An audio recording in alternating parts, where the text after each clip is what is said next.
Hello everyone, welcome to my channel Mohit search lecture. बच्चों, आज मैं आप लोगों के लिए क्लास 9th से जो आपका चैप्टर है, चैप्टर नंबर 8 क्वाड्रिलेटरल्स, उसमें से बेटा थ्योरम नंबर 1 लेके आया हूं आर.एस. अग्रवाल से। क्योंकि एनसीईआरटी से मैंने कॉन्सेप्ट्स, बेसिक्स, इंट्रोडक्शन, क्या जो उसके क्वेश्चंस का फॉर्मेट होता है और सारे क्वेश्चंस सब कुछ मैंने करा रखा है। एक्सरसाइज 8.1 और 8.2 आप देख सकते हैं, एनसीईआरटी का पूरा मिल जाएगा। प्लेलिस्ट आप चेक कर लीजिए, क्लास 9th क्वाड्रिलेटरल करके मैंने एक प्लेलिस्ट बना रखी है। चलिए, तो मेरा नाम है मोहित अग्रवाल और मैं स्टार्ट करता हूं आज से आर.एस. अग्रवाल। तो बेटा आर.एस. अग्रवाल की थ्योरम नंबर 1 मैं आप लोगों के लिए लेके आया हूं आज। थ्योरम क्या कह रही है? The sum of all the four angles of a quadrilateral is 360 degree. एक क्वाड्रिलेटरल है तो उसके चारों एंगल्स का सम 360 डिग्री होता है, ये आपको प्रूव करना है। तो स्टूडेंट्स, हम एक क्वाड्रिलेटरल बना लेते हैं। सब बच्चे जानते तो होंगे ही ना भैया, क्वाड्रिलेटरल क्या होता है। बेटा क्वाड्रिलेटरल का मतलब होता है फोर साइडेड क्लोज्ड फिगर। चार भुजाओं से, चार साइड से एक बंद फिगर, क्लोज्ड फिगर, उसको क्या कहते हैं हम? क्वाड्रिलेटरल। तो हमें प्रूव करना है कि इसके सारे एंगल्स का सम 360 डिग्री है। बच्चों, सबसे पहले हम क्या लिखते हैं? गिवन। मैंने आप लोगों को पहले भी बहुत क्वेश्चंस कराए, पूरी ज्योमेट्री आपने देखी होगी। फॉर्मेट पता ही है, गिवन, टू प्रूव, कंस्ट्रक्शन और प्रूफ। तो बेटा गिवन में हमको क्या है? हमें गिवन में दे रखा है ABCD इज अ क्वाड्रिलेटरल। बस हमें यही दे रखा है, ABCD इज अ क्वाड्रिलेटरल। बेटा हमको क्या प्रूव करना है? हमको प्रूव करना है कि angle A plus angle B plus angle C plus angle D is equal to 360 degree. चारों एंगल्स का सम 360 डिग्री होगा, ये प्रूव करना है। कंस्ट्रक्शन, यस कंस्ट्रक्शन होगा। क्योंकि मेरे बच्चों कंस्ट्रक्शन इसीलिए होगा क्योंकि हमारे पास ट्राइंगल्स की बहुत सारी प्रॉपर्टी है। तो ट्राइंगल्स की प्रॉपर्टी तो लगा सकते हैं अभी फिलहाल में, तो ट्राइंगल बना लो। बेटा मैं एक काम कर रहा हूं, मैं यहां से B को D से ज्वाइन कर रहा हूं, ठीक है ना। मैंने B को D से ज्वाइन किया और एक काम करते हैं अपनी आसानी के लिए, इसे एंगल 1, इसे एंगल 2, इसे एंगल 3 और इसे एंगल 4 नेमिंग कर देते हैं, सिर्फ नंबरिंग कर देते हैं यहाँ पर हम, ठीक है। 1 2 3 4, क्योंकि भैया ये एंगल तो डिवाइड हो गया ना, तो इसीलिए किया है। कोई बच्चा पूछे सर इनको क्यों नहीं किया? अरे इनको डिवाइड थोड़ी किया है, जो नंबरिंग कर रहे हो इनको मत करो, पूरे पूरे ना, वो तो चलने दो। तो यहां से क्या लिखेंगे? Join BD। सही है, हमने BD को ज्वाइन किया, कंस्ट्रक्शन में ये गया। अब बेटा प्रूफ देखेंगे सभी बच्चे।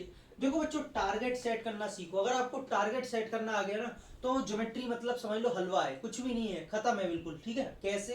कैसे हमको लाना है 360। बहुत बढ़िया, बहुत बढ़िया। कैसे फिर? बेटा ट्राइंगल ABD बन चुका है और ट्राइंगल BCD बन चुका है, दो ट्राइंगल्स बन चुके हैं। ट्राइंगल ABD में अगर आप देखें तो भैया आप जानते हैं कि किसी एक ट्राइंगल के तीनों एंगल्स का सम जो होता है वो कितना होता है? 180 डिग्री, एंगल सम प्रॉपर्टी से।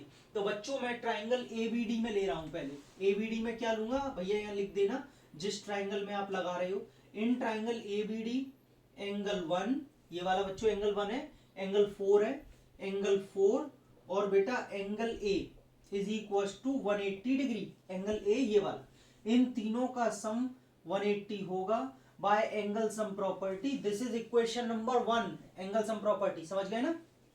चलो अगेन, इन ट्राइंगल, बेटा इस वाले में ले लें, इस वाले में ट्राइंगल BCD में, BCD में अगर हम लेते हैं तो आप देख सकते हैं एंगल 2, एंगल 3 और एंगल C, ये तीन एंगल आ रहे हैं। एंगल 2, एंगल 3 और angle C which is equal to 180 degree. Equation number second. बच्चों रीजन क्या रहेगा? वही ASP, एंगल सम प्रॉपर्टी। अब बेटा आप देखिए, यहां तक तो हमने कर लिया, हमको 360 लाना है। 360 कैसे बनेगा? अगर मैं वन इक्वेशन और सेकंड इक्वेशन दोनों को जोड़ दूं तो 180 180 360, यहां से समझ में आया कि जोड़ दीजिए। वैसे भी सारे एंगल्स यहां पे क्या हो रहे हैं? ऐड हो रहे हैं, इन्हें भी कीजिए। तो बेटा एक लाइन लिखेंगे यहां पर, add equation 1 and equation 2, angle 1, angle 4, angle A, ये वाले LHS में ही तो ऐड होगा, एंगल 2, एंगल 3 और एंगल C, और यहां से 180 और 180 क्या हो जाएगा? 360 डिग्री। सबको समझ में आ गया होगा? बेटा यहां से देखो आप, एंगल 1 और ये वाला एंगल 2, एंगल 1 और एंगल 2 इन दोनों को अगर मैं जोड़ता हूं तो यहां से क्या बन रहा है, एंगल 1 और एंगल 2, एंगल बी बन रहा है, लिखते हैं। अच्छा पहले एंगल ए को लिख लो, ये वाला एंगल ए है ना, इसको तो एज इट इज लिख लो। एंगल 1 और एंगल 2 क्या बन रहा है, एंगल बी। एंगल सी बच्चों हमारे पास दे रखा है, और बेटा ये 4 और 3, ये 4 और 3 को मिला के पूरा क्या बन रहा है, एंगल डी। बच्चों ये आ चुका है 360 डिग्री के इक्वल, और मैं यहाँ पे लिखना चाहूंगा हेंस प्रूव्ड। प्रूव हो गया भैया, चारों एंगल्स का सम 360 डिग्री आ रहा है, यही हमें प्रूव करना था। तो बच्चों आई होप आपको एकदम क्लियर हो गया होगा कैसे हमको प्रूव करना था। ये थ्योरम बहुत इंपॉर्टेंट है, कर लीजिए, एग्जाम में आ सकती है। और ऐसे ही आप मेरी प्लेलिस्ट को चेक कीजिए, प्लेलिस्ट में सब कुछ डाल रखा है बच्चों, मैंने सारे एनसीईआरटी और कॉन्सेप्ट और क्वेश्चंस दे रखे हैं, वहां कीजिए। बाकी आपको मैं कंप्लीट आरएस अग्रवाल कराऊंगा, तो प्लेलिस्ट में ही जोड़ता जाऊंगा, आप देखते चलिए। और प्लीज आप सभी से एक मेरी रिक्वेस्ट है, आप सभी बच्चे अपने फ्रेंड्स को शेयर कीजिए, प्लीज ज्यादा से ज्यादा शेयर कीजिए, ताकि और बच्चे भी देखें, उनको भी फायदा हो और मुझे भी थोड़ा सा मोटिवेशन मिले। तो चलिए देखते रहिए, keep watching, keep smiling and keep sharing. Thank you so much, अगली वीडियो बहुत जल्द।